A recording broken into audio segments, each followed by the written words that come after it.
Now, a major fire tragedy has unfolded in Palam in the national capital, claiming multiple lives and leaving several injured. The fire broke out early this morning in a multi-story building located in Ram Market. The structure housed a cloth and cosmetic showroom on the lower floors, while the upper floors were being used as a residence by the owner's family. Within minutes, the blaze spread rapidly, engulfing the entire building and trapping several people inside. Emergency services responded swiftly, with around 20 to 30 fire tenders rushing to the spot. Firefighters launched an intense rescue operation using skylift equipment to evacuate those stranded on upper floors. Ambulance teams and multiple agencies, including local police and disaster response units, were also deployed. And according to the latest information, at least 9 people have lost their lives in this devastating incident. The victims include 6 adults and 3 children, highlighting the scale of the tragedy. Several others have been rescued and shifted to nearby hospitals, where some are undergoing treatment for burn injuries.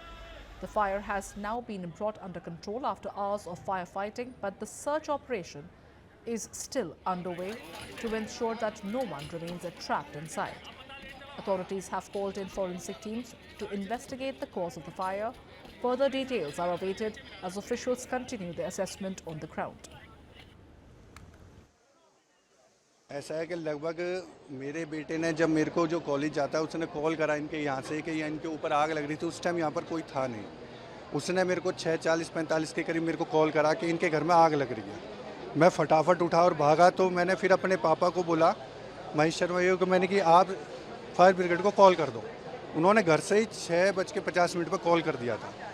मैं जब यहाँ आया तो आग बाहर काफ़ी फैल चुकी थी, मगर फिर उसके बाद हमने यहाँ से आवाज़ लगाई। मैंने जो भी मेंबर हैं वो ऊपर की तरफ चढ़े, तो वो मेंबर हमें बाहर छज्जे पर नज़र आ रहे थे। तो धुआं इतना था कि उसमें से एक की आवाज़ आई कि हम छज्जे की तरफ हैं। मैंने कि ऊपर की तरफ भागो। फिर हम 7 वाली बिल्डिंग से ऊपर गए, तो हमने वहाँ से घुसने की एंटर करी, तो वहाँ पर इतना धुआं था कि हम घुस नहीं पा रहे थे। हमने ऊपर से काफ़ी आवाज़ लगाई, मगर कुछ नहीं आया हमारे आवाज़। फिर उसके बाद हमने दीवार भी तोड़ी है। जो मेन जो पॉइंट रहा वो क्या हुआ कि इन्होंने हाइड्रोलिक मशीन आई जो इनकी 7:40 वो पहली हाइड्रोलिक मशीन खुल ही नहीं पाई। अगर वो खुल जाती तो शायद हम इन लोगों को बचा सकते। सर, हमें लगभग 7 बजे पता चला है। बाकी अगर मैं अपने विचार से कहूँ, अगर हाइड्रोलिक मशीन अपना काम करती तो हम चलो माल की तो नहीं बचा सकते थे, लेकिन जान बचा सकते थे सर। क्योंकि आग लगने के करीब 1 घंटे बाद भी लोग बालकनी से चिल्ला रहे थे। वो जो भी लेडीज़ थी, महिलाएं थी, बच्चे थे, और उसमें 2 से 3 साल का एक बच्चा था। तो अभी हालत कैसी बनी हुई है? कुछ को हॉस्पिटल भी लेकर गए? सर, 3 लोगों को हॉस्पिटल लेके गए, मतलब लेकर तो सभी को गए। 7 लोगों को तो स्ट्रेचर पे लेके गए हैं, 3 लोगों को पहले ले गए। फायर की ग्रेविटी को देखते हुए पहले इसको मैक्सिस कैटेगरी घोषित किया गया और बाद में मीडियम कैटेगरी का घोषित किया गया। लगभग 30 गाड़ियां यहाँ आग बुझाने में और रेस्क्यू करने में काम पे जुटी हुई हैं। दिल्ली फायर सर्विस ने 9 लोगों को बाहर निकाला है। दिल्ली फायर सर्विस की तरफ से 9 कैजुअलिटी हम लोगों ने बाहर निकाली हैं, सभी हॉस्पिटल में भेजी हैं। हमारे आने से पहले 2 लोग जो पहले जंप करके कूदे थे उनको भी पब्लिक द्वारा हॉस्पिटल भेजा गया है। अब भी हॉस्पिटल में उनका क्या सिचुएशन है वो भी बाद में पता चलेगा। कितने लोगों की मौत हुई है?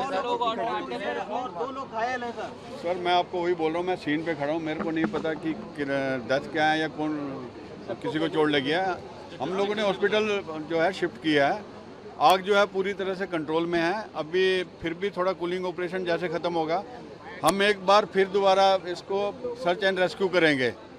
आगे कुछ हो रहता है तो आपको सूचित करेंगे।